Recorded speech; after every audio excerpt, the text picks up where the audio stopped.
Alright guys, TacticalRab back again today. Hope you're all doing well and enjoying your day so far. And welcome back to the chaos that has been OpTic Texas' roster mania this past off-season. Sender officially released from OpTic Texas as of last night, and he explained his reasoning for actually leaving the team, it seems, rather than getting dropped. He says a lot of it's on the business side, potentially from a monetary point of view, but also not quite getting the control within the team that he believed he deserved. Very much intrigued to your thoughts in the comment section below. Hit the like button if you enjoy. Subscribe if you are new as always. I'd greatly appreciate it. Really helps out the channel. Thank you very much indeed for doing that one. Let's dive straight into things today. This was hilarious last night. Courage was doing like a Fall Guys tournament, which I believe Methods and Clayster and Co got invited to. This I thought was actually hilarious here that Zinni just got completely smoked. Here he comes. There's 38 out of 39 qualified. He's just about to get over the line, and this guy pulls him back and makes him lose. I mean, that is just absolutely tragic scenes. Now, Clayster, of course, with the legendary meme in Call of Duty that he always falls off the map, which of course is certainly true. Apparently in Fall Guys, like he's absolutely built different, right? So it's kind of funny how that works out. But he effectively, I think there was like 8 games they played or something, and Clay managed to win 3 of them and get enough points to win the entire tourney, I believe. So, you know, crazy stuff, because there was a lot of money on the line this tournament, like 100k on the line for this Fall Guys tournament, and he won 3 out of 8 matches, winning like at 5k, I guess, for each of the matches that were on the line or whatever. And effectively, Clay ended up at the end of this tournament being, like, according to this ratings right here, the #1 Fall Guys earner of all time. It's not been updated quite yet on Esports earnings here. You can see the current #1 earner is 13,400, and I believe he actually said here that the total he made here was almost $17,000. So somehow off this like one tournament, Clayster is now, we think, the #1 Fall Guys earner of all time, because I guess there's not really like any massive esports tourneys or whatever until very recently for Fall Guys, and now Courage puts this one on. Clay wins a lot of money doing so, and now he finds himself the #1 earner of all time. So that's just absolutely hilarious stuff. But yeah, congratulations to Clayster, I suppose. Cool to see him doing that in his off-season. And it's funny how Fall Guys arrived, I mean, what was it, like a year or 2 ago or whatever, for maybe 2 months people played it like all the time, and then it just completely disappeared off the face of the earth, and now it's back again. So I suppose that's kind of cool. Now, firstly, we want to talk about Modern Warfare 2 real quick in terms of the maps coming to the game. Apparently in the kind of coding here, some people have been looking into the game files, right, and they have found 2 specific maps. Favela and Shoot House 2 are apparently map names, so I guess a Shoot House remake may well be coming, but also Favela, of course, classic Modern Warfare 2 map, that may be returning in that, hopefully, when the game launches in the game as well. Now, Favela, I don't really know. I'm pretty sure, I'm guessing it was played in competitive back in the day. I don't really know if it was, to be honest. Like, I don't really know what they used to play back in Modern Warfare 2. But it's a bit of a strange map. It's obviously relatively small. There's a lot of buildings you can get on top of and stuff. It was a great fun map back in the day for sure. I know, like, domination and stuff, it was kind of weird because you had that B flag and you could cap it from outside and stuff, and there was all this stuff going on. And you could capture it from outside and stuff. Hopefully domination's not in this game, but look, at least it's a map that we know, like a well-loved map in Call of Duty history, that they might find a way to make it viable. At least it's not it's not massive like museum, I suppose. So we'll see on that one, but I thought good news to mention regardless that some of these old school maps are coming back to Call of Duty Modern Warfare 2 this time around, because I think we did hear the rumors that the entirety of the Modern Warfare 2, like the original 2009 game,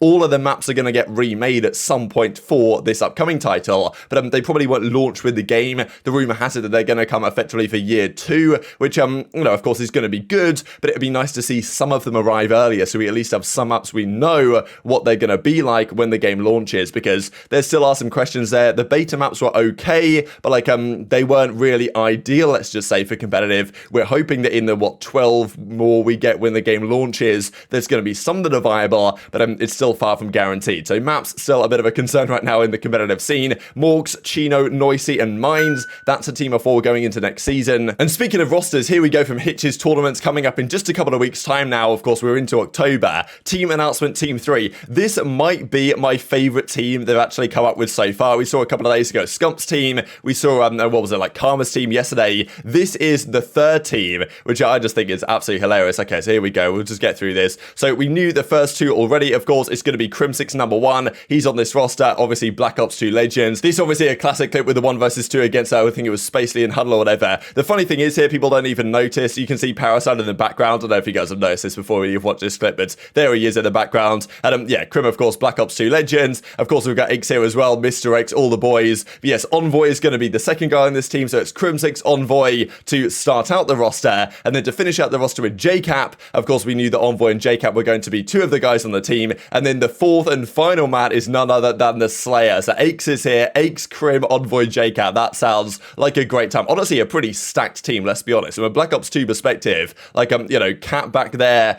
Crim and Eggs, like, obviously part of the Complexity team, that is a scary lineup, no doubt. And as Crim goes on to say, JCap, Eggs, and myself on the same team, what could possibly go wrong? I feel so bad for Dylan, that big Envoy in this scenario. The amount of bickering and delusion that is bound to occur in his Astray 40s will be equivalent to the hypothetical Super Bowl match of Eagles versus Cowboys. I don't really fully get that reference, but I'm sure some of you guys do. Crim being a medic as usual. But yeah, like bickering and delusion between these guys. Crim and Eggs on the same team again is always going to be a good time. So glad that is happening. Looking forward to tuning in. Now, here we go from the OpTic Texas perspective. Officially confirmed last night. Thank you, Sender, for being an amazing teammate and coach to work with from Huntsman until now. You represented OpTic well, and we appreciate you always. Best of luck next season and beyond. Thank you to Sender. So we heard a little while ago now, Sender actually tweeted this out all the way back in August. After talks with OpTic, I'm currently exploring options in a coaching or management position within the CDL. So this is pretty interesting. And then, like, nothing really developed on this over the last several weeks. There were some rumors he was going to go to New York, and there were rumors that JP Krez was going to go the other way back to OpTic, and then it seemed like Sender was going to stay. Even a couple of days ago, right, we saw that Shotzzy was kind of saying that, oh, Sender's going to leave. Oh, actually, no, I'm just trolling, he's going to stay. And then Scump was like, you know, are you actually being serious, Shotzzy? Is he leaving?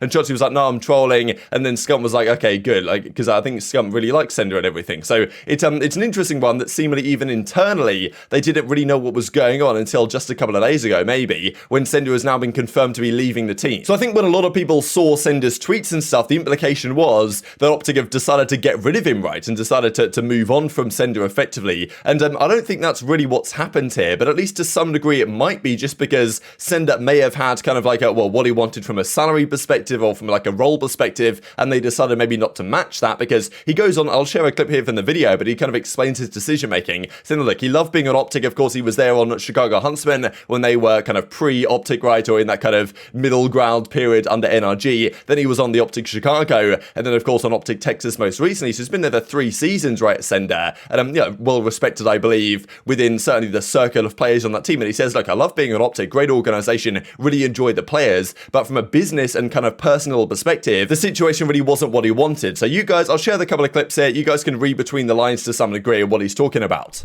I am leaving OpTic mainly based off the business end, without going into too much detail. It didn't really have to do that much with my position or anyone I was working with. I loved everybody that I coached there throughout my entire time. In the transition of potentially joining another team, because I wasn't sure what I was going to do for a while, to be honest. I signed probably a couple weeks ago for the organization that I chose. But for me, I think the most important thing was where I think I'd fit in the best and would take more of a primary role, titles aside. I think a common misconception about titles regarding coaching staff is everyone tries to assume roles or put the main guy on a pedestal when everyone should be putting in just as much work as the next guy. And I want to make sure I was valued just as much as who I was going to end up working with. So that's something I put on the forefront of my decision making joining a different team. And I feel like I made the right decision, regardless of anything else. To be honest, it's really going to suck not being on OpTic anymore for me. It genuinely meant so much to me. And just the fact that how much they believed in me, all the players, the staff believed in me, and I'll genuinely never forget how amazing they treated me. And for anyone that ever in the future has the opportunity to work with any of these guys on OpTic, like, I'm sure you'll experience the same. It really is just like a different org to be a part of. Like, by far to this day, you know, the best one I've ever worked with. So this is a hard video to make for me, man, because you know, I was on OpTic for 3 years, man, and working with all those guys, just, it meant the world to me. So of course, one of the things he said is that he's made his decision. He signed a new contract a couple of weeks ago now. Rumor has it potentially New York. But yeah, 2 very interesting things I thought he said. Firstly, the fact that the business perspective, right, saying that potentially from a money side, he wasn't getting, remunerated as much as he maybe thought he should have done. So I guess he thought, look, he can make more money elsewhere. And in fairness, this is like a common thing in job markets in general. If you stay on the same, you know, with the same employer for many years in a row, you're likely going to be making less money than you would if you jumped around a bit, right? Stay 2 or 3 years at one company, jump to a different company with a bit of a pay rise, then either come back or go elsewhere. That's really how to do it if you want to up your salary, right? I think maybe Marky B realized this as well. He was on Toronto for a few years. Team was obviously did well in Cold War, then didn't quite do so well in Vanguard, so obviously he's going to have a difficult time asking Toronto for a pay rise in that situation. If he then jumps ship and goes to LAG to do a similar thing, he can get paid more, prove his worth on a different team, build up a better kind of a, CV, resume, right, this type of stuff. So maybe that's part of Sender's discussion here. But seemingly he really liked OpTic and probably wanted to stay, but like he probably would have said to them, like, look, I've got this offer from New York or whoever, and they want to pay me this much, and they want to allow me to do X, Y, Z. Can you match that offer, right? I imagine Sender probably would have said this to the team, because it seems like he wants to stay with OpTic if he potentially could have done, but like from a money perspective and also from the other perspective, we'll see, he obviously had certain demands. He might have said, look, Hex, can you make this work? And if not, then I'm going to go. So seemingly that might have been what happened here. So of course there was the money side that maybe they didn't want to pay him what he wanted, let's say, but also there was the kind of responsibility side. Thought it was interesting what he had to say around the way the coaching was run internally. Now, of course, he didn't mention Rambo by name there, but it seems like he kind of feels like he didn't get the kind of credit he deserved within the team. He was kind of saying, look, there's not necessarily a number one and a number two. Everyone's putting the work in, everyone's putting the time in to making the team be as best it possibly can. And of course, Rambo was the number one guy. Sender was effectively his right-hand man, I feel like. Sender effectively was sitting there as the assistant guy